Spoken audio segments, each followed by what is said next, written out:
minasyaitonirrajim. Bismillahirrahmanirrahim. Assalamualaikum warahmatullahi wabarakatuh. Hamdan wa syukran lillah, salatan wa salaman ala rasulillah, la nabiyya ba'dah. Asyhadu an la ilaha illallah wa asyhadu anna muhammadan abduhu wa rasuluh. Allahumma salli ala Muhammadin tibbil qulubi wa dawaiha wa afiyatil abdani wa shifaiha wa nuril absari wa diyaiha wa ala alihi wa sahbihi ajma'in. Allahumma rabbi shrah li sadri wa yassir li amri wa hlul 'uqdatam min lisani yafqahu qawli. Hasbunallahu wa ni'mal wakil, ni'mal maula wa ni'man nasir, wa la haula wa la quwata illa billahil aliyil azim.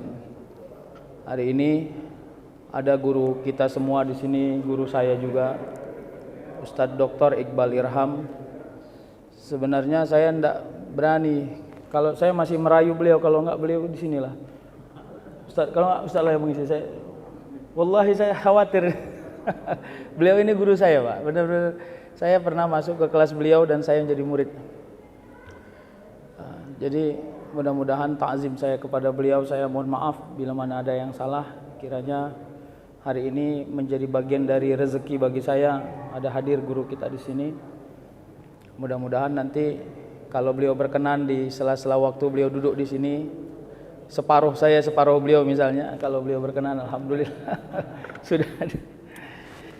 Mudah-mudahan Allah melindungi kita semua. Amin. Bapak Ibu yang dirahmati Allah Subhanahu wa taala.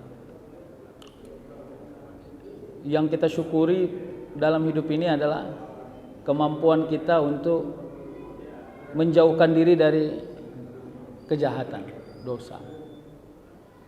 Karena ternyata memastikan diri bahwa setiap hari tidak berdosa itu satu kegembiraan bagi orang-orang mukmin. Karena kita ini punya kesempatan yang banyak berbuat dosa. Kalau banyak duit, mudah kali buat dosa. Apapun bisa. Ya kan? Perkara keluar dari rumah aja itu. Nah, jadi tapi hari ini kita bisa menghindarkan diri dari dosa-dosa itu. Maka itu adalah rasa syukur yang tinggi atas semua yang sudah kita lewati hidup ini, dan kita tidak terjebak dengan dosanya. Khairun nas man tala umurhu wa hasuna amaluhu. Sebaik-baik manusia itu adalah kalau panjang umurnya dalam makna pergerakan hari demi hari, dan dia semakin mampu berbuat baik atas umur yang dia miliki. Jadi oleh karenanya itulah evaluasi setiap hari. Jadi ini bukan cerita-cerita puak labu gitu kan, karena ustadz ini ceramah puak labu lah dia. Nah, ini memang kemampuan kita mengakses diri kita. Ya, ketika disebut misalnya alla taziru waziratu wizra ukhra, bahwa kita ini tidak pernah saling membebani antara dosa kita masing-masing, artinya kita ini memikul urusan kita, nggak ada yang lain.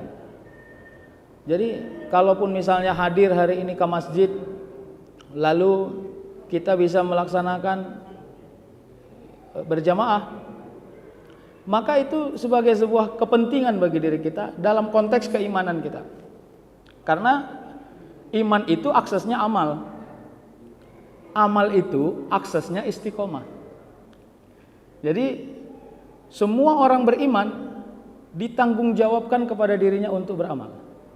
Dan semua orang yang beramal ditanggungjawabkan kepada dirinya untuk istiqomah dalam amal itu. Dan orang yang istiqomah kalau nggak gembira tak akan berhasil istiqomah.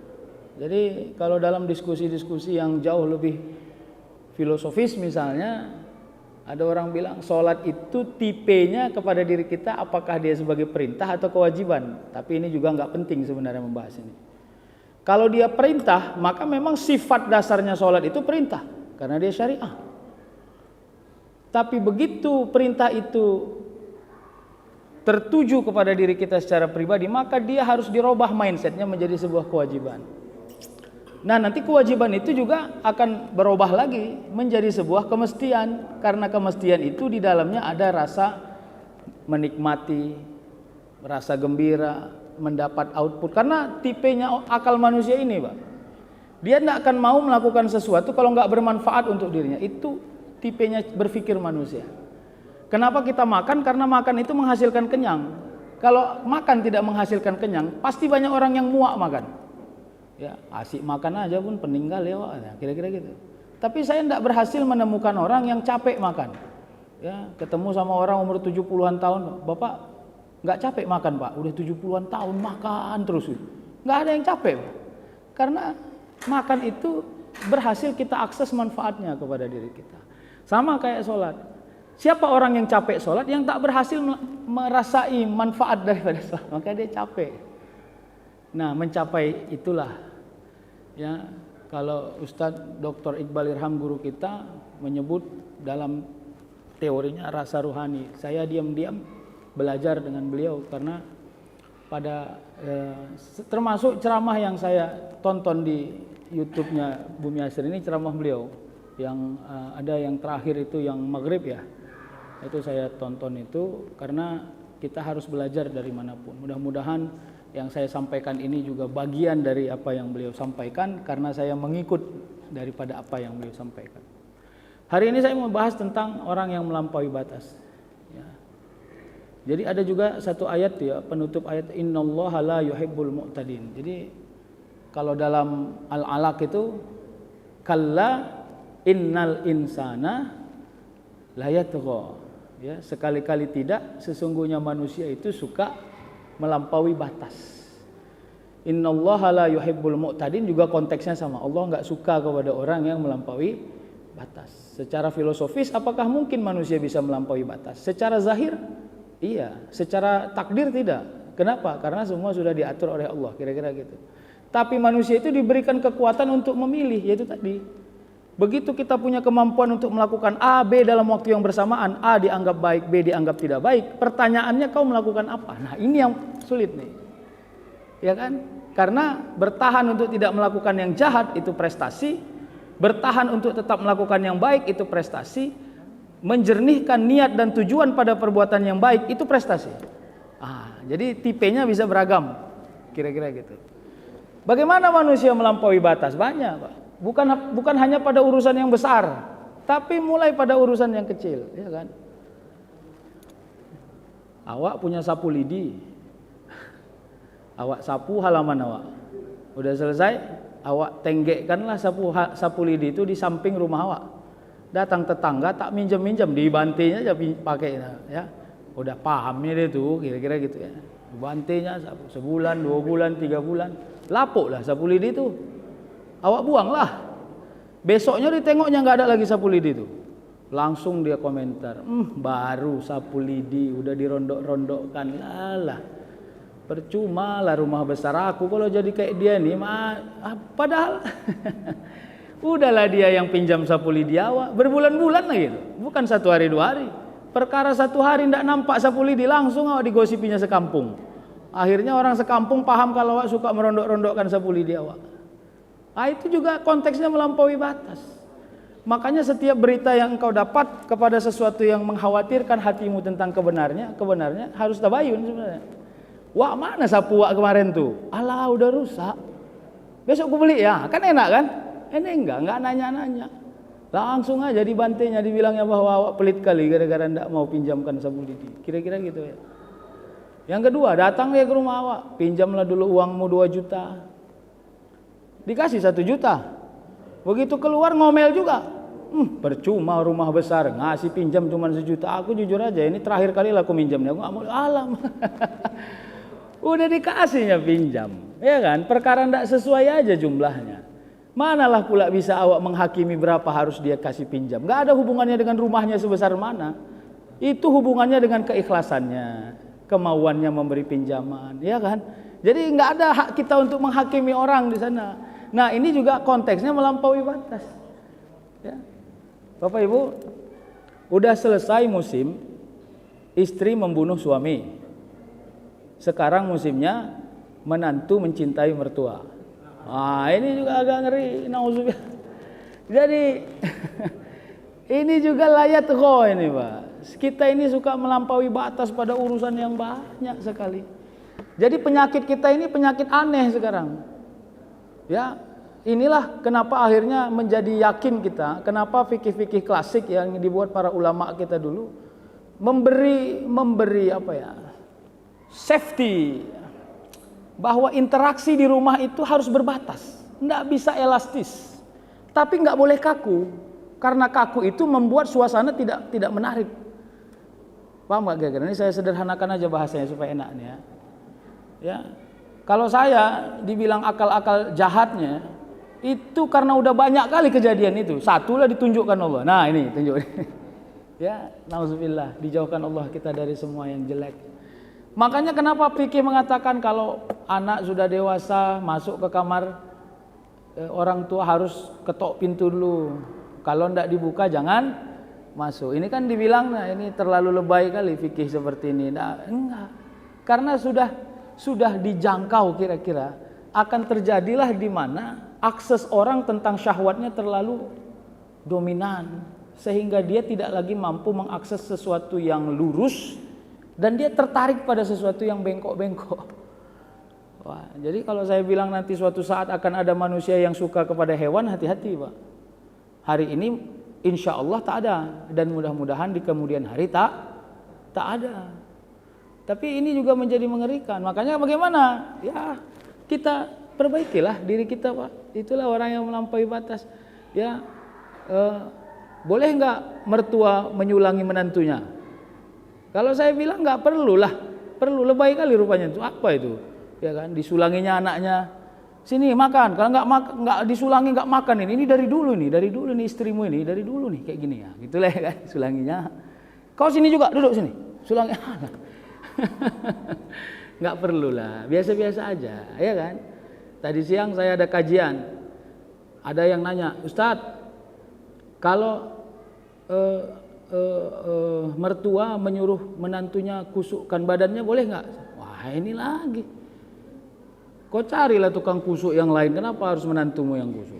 Kira-kira kan gitu. Bapak Ibu gini ya, kita ini sering sembunyi di tempat yang kita anggap nyaman dalam urusan amal dan ibadah serta keimanan, tapi akhirnya tidak nyaman. Nah, tapi kan kita nggak suka dengar yang kayak gini, nggak suka. Nah, ini Ustadz ini julid kali jadi orang asik kayak gitu aja. Hati-hati Pak, kita jaga aja. Kalau ada orang yang bukan mahram di rumahmu, tolong pakaian-pakaian dalam nggak usah terlalu diobral, dijemur di depan, tahu warnanya warna apa. Bayangkan itu, nggak perlu itu. Di kamar mandi hati-hati Pak, serius lah. Ini dianggap remeh, dianggap urusan tidak penting, tapi ketika terjadi menantu PS mertua tadi menjadi penting urusan ini. Kenapa enggak kita perbaiki Islam kita dari situ? Itu maksud saya. Ya kan, kita terlalu jauh mau ingin memperbaiki Islam dari ruang yang sangat makro. Oke. Tapi attitude keislamannya juga penting diperbaiki. Cara ngomong gitu ya. Saya pernah ngomong sama Dr. Objin, diundang ceramah pada ruang yang terbatas. Mungkin di ceramah subuh sudah saya sampaikan. Saya bilang hati-hati Bapak-bapak. Saya anehnya saya bilang Dr. Objin kok banyak yang laki-laki, saya bilang. Ya kan, dia itu kan memegang sesuatu yang paling sensitif bagi perempuan. Tapi oke lah kita maklum, karena itu bicara tentang medis. Walaupun dalam fikih juga diberi kemakluman pada pasar, fisuk pada pajak, dan fil mustasfa di rumah sakit, kita diberi keringanan untuk melakukan aktivitas yang lebih elastis dari yang sebenarnya. Kira-kira gitu. Tapi saya kasih warning kepada teman-teman Objin itu. Saya bilang, niatnya luruskan. Pertajam keimanan. Yang kau ladeni umur 45 sampai 50, oke lah, berhasil kau menahan amarah. Tapi kalau kau yang ladeni itu 27 26 tahun, suka pula engkau melihat orangnya. Hati-hati ya, kita bicara konteks keawaman saja ini. Bagaimana engkau mempertahankan dirimu? Apalagi engkau punya ability, power. Bilang sama suster, "Suster, ini agak serius, keluar." Ini agak serius ini, keluar. Aduh Pak, kadang-kadang dosa itu bukan sebab kemampuan dan kelihayan, tapi kadang-kadang kesempatan yang sangat mudah datangnya kepada kita. Bapak Ibu, makanya jebakannya terlalu banyak dalam setiap perjalanan hidup kita. Ya, orang yang berdagang, ya kan, dikasihnya uang limpul, dibalikkan bapak nih 80. Coba diuji juga itu, jujur nggak? Ya kan, terus awak tengok jualannya, rame banyak kali kok jualannya ini orang kaya ini, udah bantai aja, udah selesai. Jadi kecil-kecil dia, tapi bisa menjadi cemeti bagi kita ya. Seperti yang saya bilang selalu dalam kajian, ketika kita masuk ke rumah mewah yang cantik, kita lihat dari luar, sangat artistik disusun rumah itu. Ya, ada sofa, ada lukisan. Kita nyaman masuk ke dalamnya. Asumsi kita nyaman masuk ke dalamnya. Tidak ada sampah sedikit pun, Pak. Tapi begitu kita masuk ke dalam rumah itu melangkah, tak asik telapak kaki kita melangkah. Kenapa? Karena terlalu banyak debu. Debu tidak kelihatan oleh mata, tapi terasa oleh telapak kaki yang melangkah. Akhirnya apa? Aduh, yuk pulang yuk, gak enak ini. Nah, kira-kira itu. Jadi dosa-dosa kecil itu yang ditumpuk-tumpuk, kira-kira seperti debu yang gak kelihatan itu. Nyaman kita melewati hidup karena kita anggap kita tidak alpa pada urusan perintah. Nyaman kita melewati hidup karena kita anggap kita kita selalu melakukan amal-amal soleh, tapi kita mengabaikan sesuatu yang kecil-kecil yang melewati daripada hidup kita itu. Kalla innal insana la yatagha. Jadi kita ini khawatir melampaui batas. Makanya para sufi dulu sering mereka beruzlah, mengasingkan diri. Walaupun ini banyak dikritik, kenapa harus mengasingkan diri? Kira-kira kan gitu ya. Enggak. Kalau saya katakan mengasingkan diri itu konteksnya tahu diri, Pak. Kita ini sama tinggi badannya, sama jumlah matanya, sama jumlah telinganya, tapi beda kejahatan dan potensi jahatnya. Beda, Pak. Ada orang bilang, Ustadz, saya jujur aja Ustadz, kalau judi saya enggak pernah Ustadz. Dari kecil saya enggak pernah judi. Enggak mau. Pernah teman saya mau kasih saya modal untuk berjudi, enggak mau saya Ustadz. Makanya kalau ditanya malaikat enggak punya catatan saya punya dosa judi. Enggak punya. Tapi kalau mabuk Ustadz, nah, berarti kan masalahmu mabuk. Enggak perlu kau cerita-cerita. Jadi kau enggak punya potensi berdosa pada urusan judi, tapi engkau sangat potensial berdosa pada urusan mabuk. Jadi kita ini punya beda potensi dosa. Ya, ada dosanya syahwat, sederhana aja.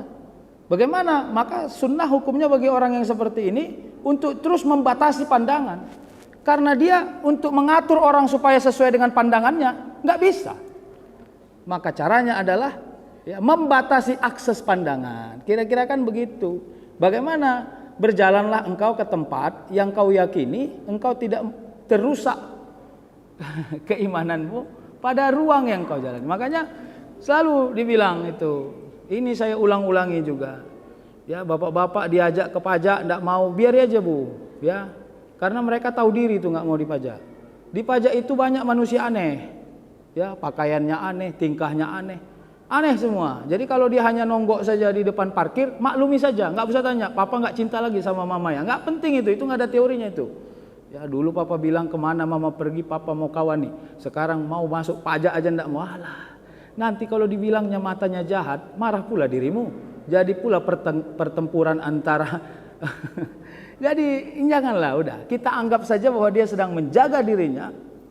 Dan itu bagian dari ikhtiar untuk terus meluruskan iman dan amalnya.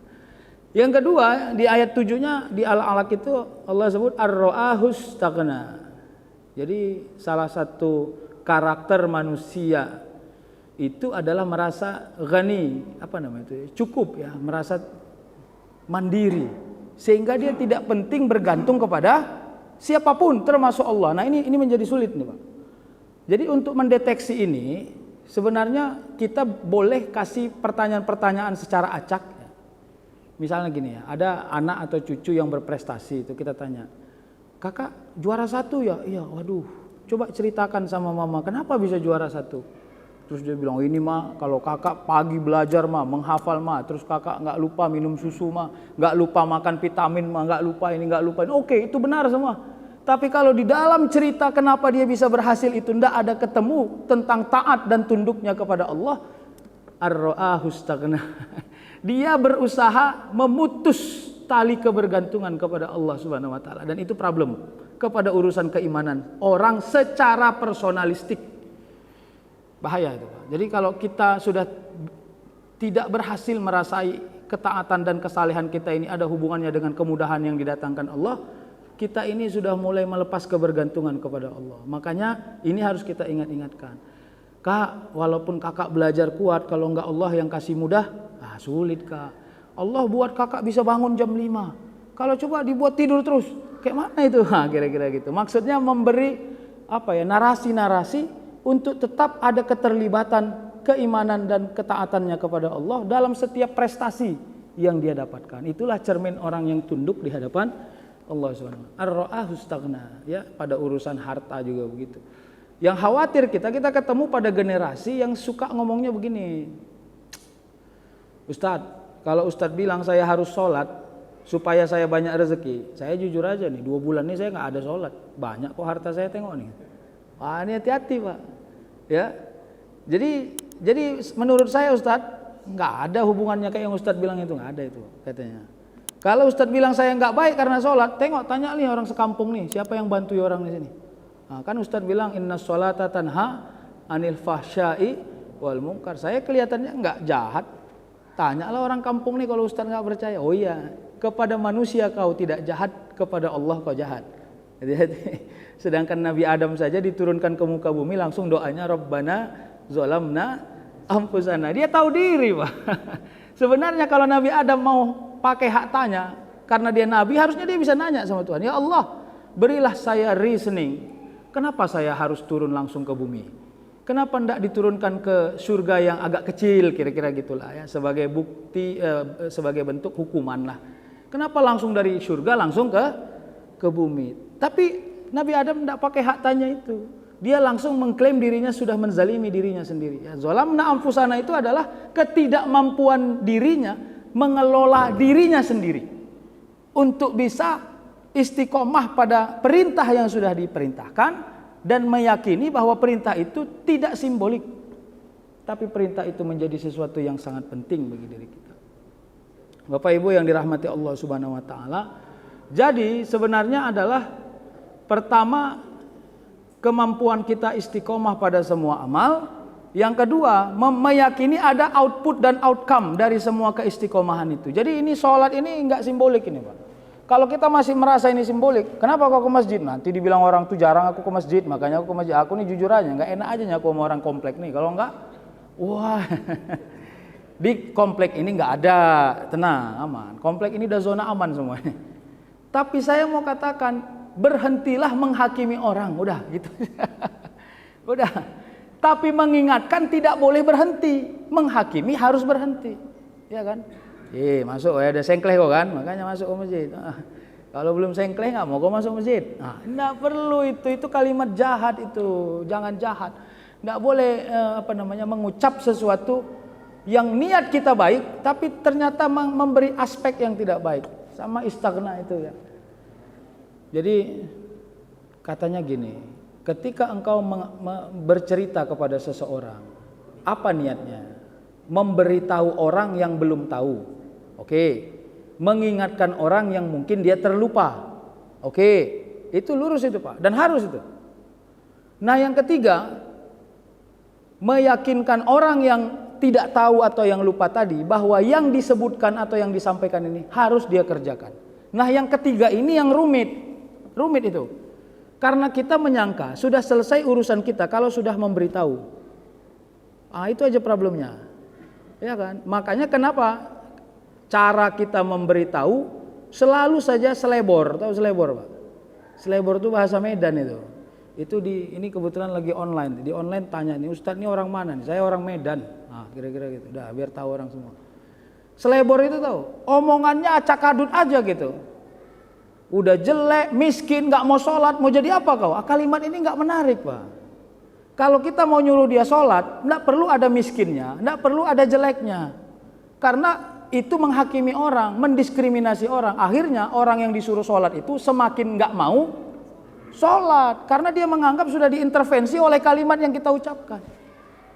Bisa nggak kita lebih sejuk gitu? Makanya kadang-kadang gini, kita hanya tertarik memberitahu orang tentang kebenaran, tapi tidak tertarik orang yang mengetahui itu mengerjakan kebenaran itu aja sulitnya. Tengok itu tuh, lewat dia kan, udah 16 kali ku nasihati dia tuh, sholat, nggak mau juga sholat tuh, memang ngeyel tuh orang itu. Iyalah orang cara kau nasihati kayak gitu, ngeyel lah dia, kira-kira kan gitu Pak. Ya apalagi ke anak kita ini menjadi sulit Pak. Ya, yang menjadi sulit adalah kita ini suka membanding-bandingkan anak kita dengan orang lain tanpa sadar. Tanpa sadarnya di underline. Saya yakin itu pasti di bawah alam sadar, di bawah sadar. Kenapa? Kalau sadar kita tidak akan mau anak orang lebih hebat dari anak kita. Tapi faktanya bisa jadi beda. Abang kenapa nggak kayak si Andi bang? Si Andi itu pagi udah mandi loh bang. Abang masa belum mandi? Itu kira-kira gitu. Nggak usah disebut nama Andinya. Kira-kira gitu. Kenapa? Lama-lama dia merasa bahwa dia memang nggak pernah bisa lebih hebat dari si Andi. Jadi itulah yang istagna itu. Kalla innal insana layat go ya, melampaui batas. Kita ini selalu saja melakukan sesuatu yang tidak pada level yang seharusnya atau kadar yang semestinya, sehingga akhirnya luber, sehingga akhirnya tidak memenuhi unsur-unsur kebenaran yang mau kita cita-citakan. Bapak Ibu yang dirahmati Allah, apa pentingnya ini bagi diri kita? Pentingnya adalah memastikan diri menjadi orang yang bermanfaat kepada banyak keadaan. Saya bukan bilang banyak orang lah, banyak keadaan ya. Karena kalau dalilnya itu kan khairun nas anfa'uhum linnas. Aksesnya ternyata manusia yang salah, yang suka buat jahat, yang selalu saja terjebak pada dosa. Tapi ternyata keadaan juga penting bagi diri kita. Selalu saya katakan gini, kadang-kadang yang membuat mewah sesuatu yang tidak mewah itu bukan harga dari barangnya, tapi keadaan yang pantas. Jadi masak rendang dia, apalagi ikan arsik, apalagi ikan mas gulai. Wah, ini kalau orang Mandailing sor kali deh nih kan. Begitu dihidang asumsinya ini siang makan berat nih, kira-kira gitu.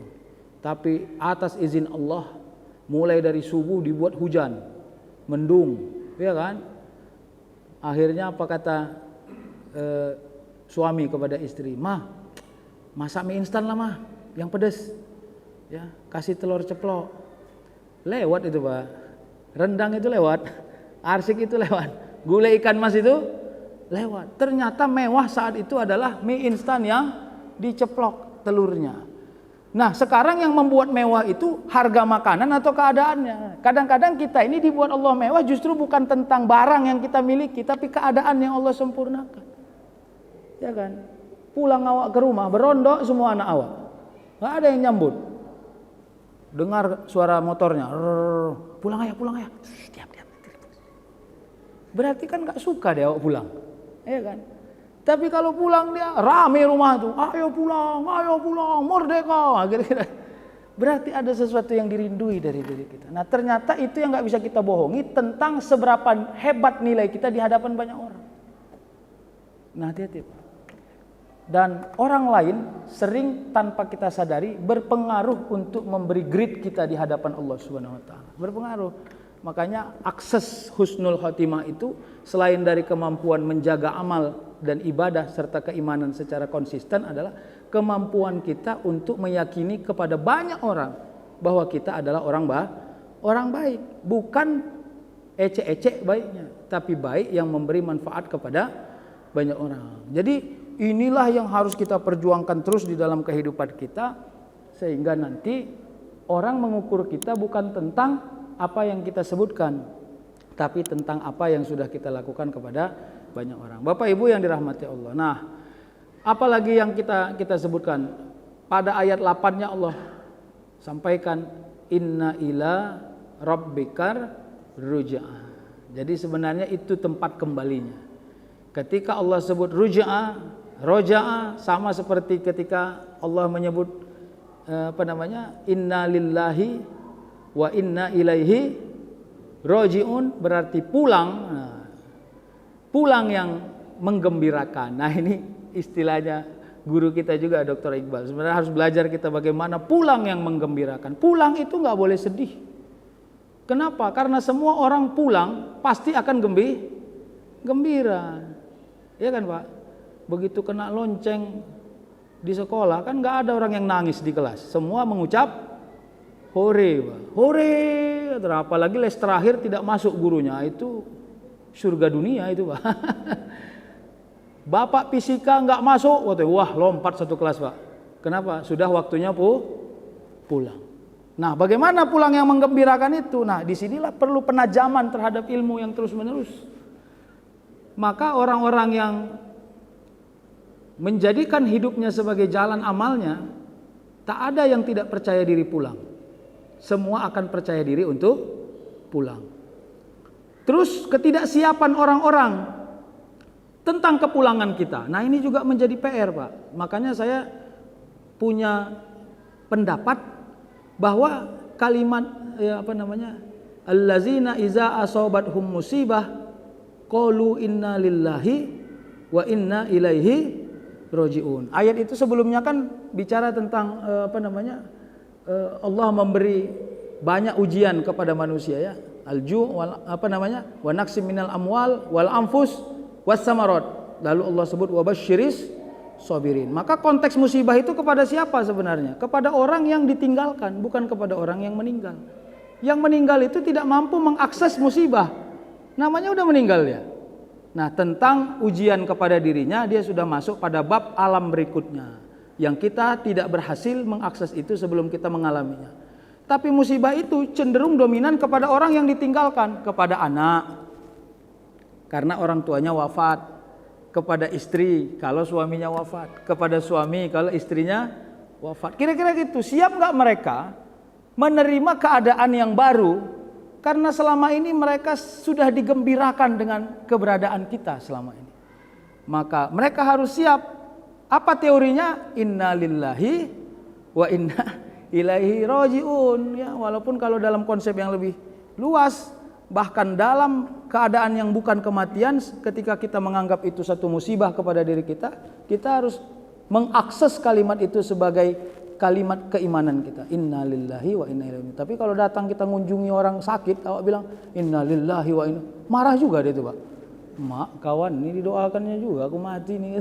Nah, ini juga yang gawat ya, padahal kita tidak berhasil mengaksesnya.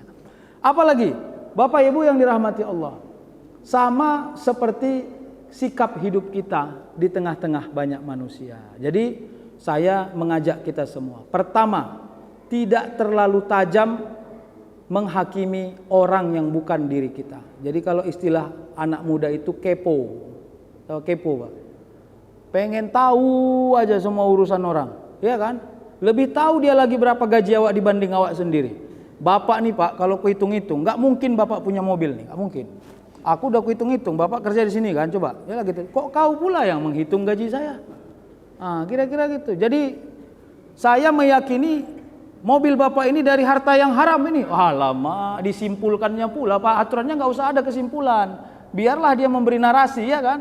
Kalau ada kesimpulan berarti dia menghakimi. Hati-hati, karena setan suka membuat kita menilai orang yang tak pas kepada urusan kita. Ya, jadi ini juga menjadi penyakit, Pak. Itulah yang layat go juga termasuk. Ya, ada orang berbuat baik masih ada juga salahnya. Ya kan? Begitu dia disuruh berbuat baik, maupun enggak dia. Nah ini juga. Terus bagaimana Ustadz? Kalau Ustadz selalu bilang kayak gitu, berarti kita nggak mungkin tidak akan mau mengevaluasi orang. Oh, berbeda, Pak. Mengevaluasi lalu memberi masukan itu menjadi sebuah fitrah bagi orang-orang yang berakal. Jadi justru kita jahat kalau kita tidak memberi masukan kepada orang-orang yang kita sayangi. Jahat kita. Nah, tapi tadi jangan melampaui batas. Sampaikan saja kepada urusan koridornya, tidak boleh melewati daripada urusan dirimu sendiri, ya. Bapak Ibu yang dirahmati Allah. Yang ketiga, apalagi kira-kira melampaui batas kita itu adalah eksklusifisme pada urusan kemanusiaan. Itu teorinya. Kita rendahkan. Bagaimana mengakses teori ini? Ya. Saya juga punya kesimpulan. Kadang-kadang Allah hadirkan rezeki kepada diri kita bukan dalam bentuk harta, tapi dalam bentuk kemampuan berbuat baik. Karena kebaikan kita sesungguhnya itu harta bagi orang-orang beriman, keimanan kita. Jadi yang selalu saya sering kasih contoh adalah kadang-kadang kita diribetkan orang pada urusan bantu-membantu, ya kan? Begitu ada urusannya, satu hari ini 10 kali di WA-nya awak. Ya kan, ngalah-ngalahi makan obat aja 3 kali sehari.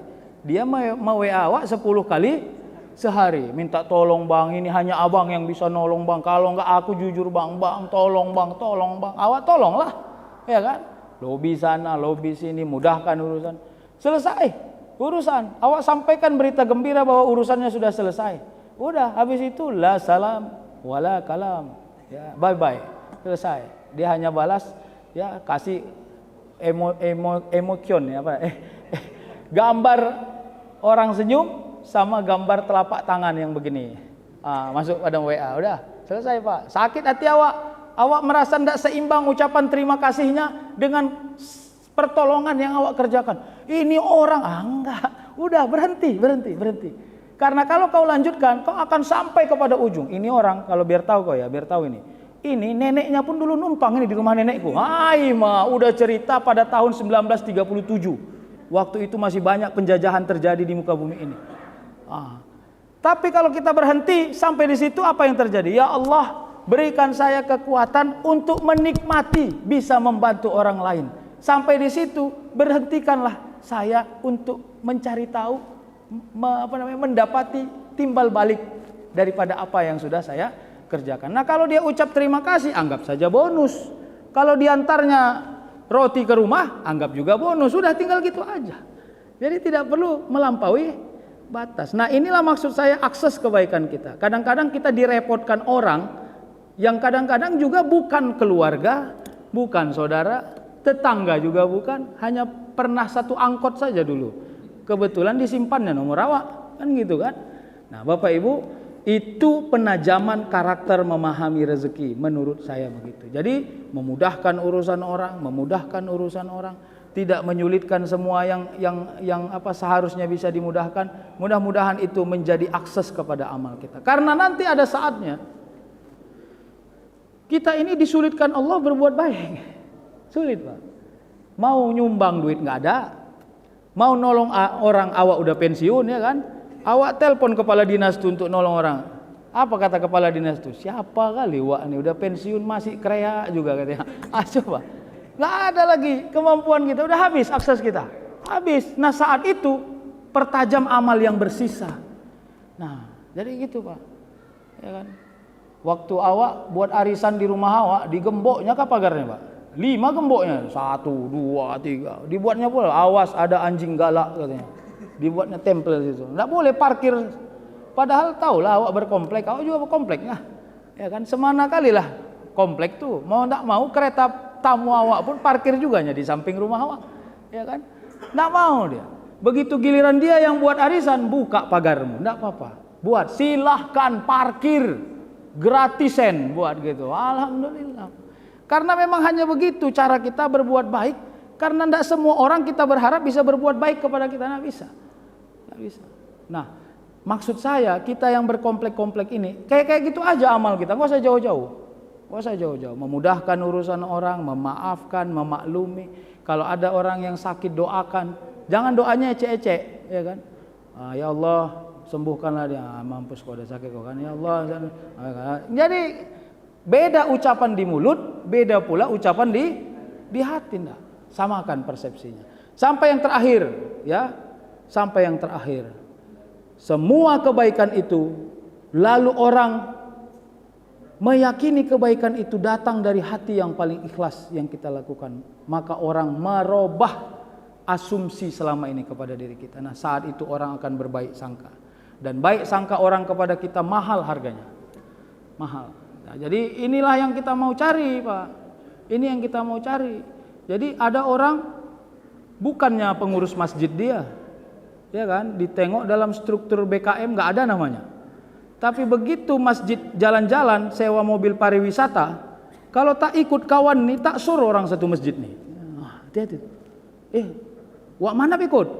Oh enggak, bilanglah ikut dia. Ikutlah bilang, nggak ada duitnya ikut aja. Dia tuh buat lawak-lawak enak malah. Tapi kadang-kadang sampai ke situ akses kita Pak. Makanya ini yang saya selalu katakan, menginklusifkan semua pekerjaan kita ini akan menjadi menarik perhatian. Masih ingat nggak yang saya sebutkan? Ya, dia digaji di masjid tukang azan, ya kan? Digaji 1.500.000 tukang azan. Ini bukan masjid ini ya. Ini lupakan masjid ini sudah sempurna, enggak. Ini tempat lain.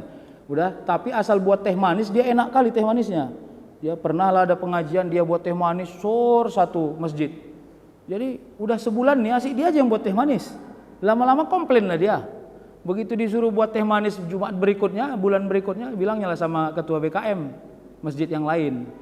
Apa katanya? Pak, saya jujur nih Pak, saya mau curhat katanya. Apa? Saya kan di masjid ini digaji cuman azannya nih Pak. Tak ada orang bapak menggaji untuk buat teh manis. Saya bukan hitung-hitungan ini pak, bukan. Cuman kan saya kadang kecil hati saya pak. Alamak. Enggak usah kecil hatimu dek, seriuslah. Tidak semua tangan orang membuat teh manis mampu dinikmati oleh orang sekampung. Tanganmu bisa mudah, padahal kau pun membuat teh manis sambil gondoknya, ya kan? Karena nggak digaji buat teh manis itu, ya kan? Tapi ingat, subsidi silangnya kadang-kadang mahal, ya kan? Ada pesta di sana, awak diundang, asal dia mau ada hajatan dikasih hadiah, pulang orang haji dikasih awak hadiah. Ternyata terlalu banyak subsidi silangnya dibanding kau minta tambah gaji. Bisa nggak melihatnya kayak gitu? Harus begitu maksud saya, ya. Karena Allah memudahkan urusan kita, justru sering bukan pada urusan formal yang kita kerjakan. Justru sering pada urusan yang kita gembirakan hati orang, ya. Jadi konsepnya adalah keluar dari tupoksi utama, tapi bukan mengecilkan tupoksi, menambahi dan menyempurnakan tupoksi itu, lalu kerja dengan sempurna. Kadang-kadang itu yang menggembirakan semua banyak orang, dan orang pun berhasil memberi kemudahan bagi kita. Bapak Ibu, nah disinilah letaknya sensitivitas kita juga diuji Pak, serius. Kalau udah enak teh manisnya dibuat, kalau banyak kali duitmu di kantong, keluarkanlah selembar. Jangan nasi ucap terima kasih aja. Orang pun pening dengarnya itu, ya kan? Makasih deh, makasih deh, makasih deh. Dihitungnya hari ini 78 orang ucap makasih sama dia. Selembar goceng pun nggak ada. Ya kan? Sensitivitas itu juga penting, Pak. Ya kan? Kenapa? Bisa jadi dia mengingat kita, oh dari 80 orang ku buat teh manis nih, waktu lah yang ngasih goceng, itu pun lecek duitnya, udah paten kali itu katanya, kira-kira gitu. Supaya timbal balik, ya. Ada saatnya orang, sedikit lagi, sudah mau habis waktu. Ada saatnya orang sudah mulai khawatir dia Allah tidak menyayanginya. Gimana? Dia sholat, jaga sholat, tapi pas-pasan apes, nggak pernah, hampir-hampir zong aja tiap hari, hampir-hampir zong aja tiap hari. Lalu dibuat Allah mata kita kasihan nengok dia. Sebab kasihannya akhirnya kita mudahkan urusannya. Saat itu dia justru berbaik sangka kepada Allah. Ya Allah, kau dengar doaku. Nah, berarti kan kita menjaga dirinya untuk tetap berada pada nilai keimanannya. Kan hebat itu. Hebat itu. Jadi inilah menjadi nilai yang menurut saya jangan kita tolak keberadaannya kalau masih ada di dekat kita. Kebaikan-kebaikannya. Wa ammas sa'ila fala tanhar. Kepada orang-orang yang sa'il itu minta-minta, sa'il itu orang yang kekurangan, sa'il itu orang yang tidak seperti kita prestis kehidupannya, maka coba dielastiskan cara kita memperlakukannya. Karena kadang-kadang dengan memperlakukan pada cara yang baik, dia merasa dihormati dan disayangi, ya. Yang terakhir kali ini. Waktu ini mau puasa Pak, tapi jangan dirubah tabiat di sini. Kalau sudah sempurna nggak apa-apa. Jadi ini pernah ketemu, ya kan? Mau buka puasa bersama, dihidangkanlah kepada bapak-bapak yang ikut puasa di masjid. Yang menghidangkannya remaja masjid, yang kelihatan mukanya udah hawa kasihan, lapar pula, ya kan? Dikasih dia. Anak-anak masjid itu di pinggir makan sisa-sisa. Orang tua makan yang sempurna. Kalau saya ditanya, terbalik Pak. Yang betul-betul puasa itu orang itu, kita ecek-eceknya itu. Kenapa? Udah lama kali kita puasa. Masa bukanya masih serius sekali? Bukanya jangan serius sekali lah. Ya kan? Ini enggak, nanti sisa dari dia baru kasih ke dia kawan tuh. Kawan tuh pun ngences nengoknya, ya kan. Awak yang jemput ke rumah wa itu, awak yang menghidangkan, awak yang nyuci piring, sisanya awak juga sisa tinggal alam. Biarlah mereka yang menikmati congoknya makanan itu.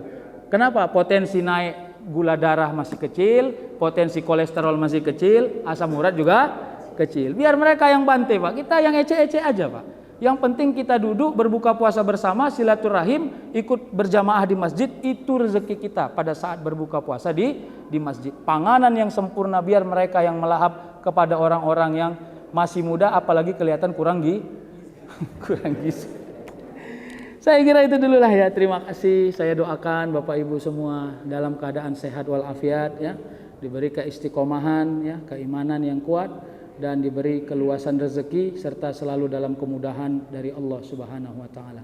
Kita akhiri doa ya. Nauzubillahi minasyaitonirrajim. Bismillahirrahmanirrahim. Alhamdulillahirabbil alamin wassalatu wassalamu ala asyrafil anbiya'i wal mursalin wa ala alihi wa sahbihi ajmain. Rabbana atina fid dunya hasanah wa fil akhirati hasanah wa qina azabannar. Subhana rabbika rabbil izzati amma yasifun wa salamun alal mursalin walhamdulillahi rabbil alamin. Taqabbalallahu minkum.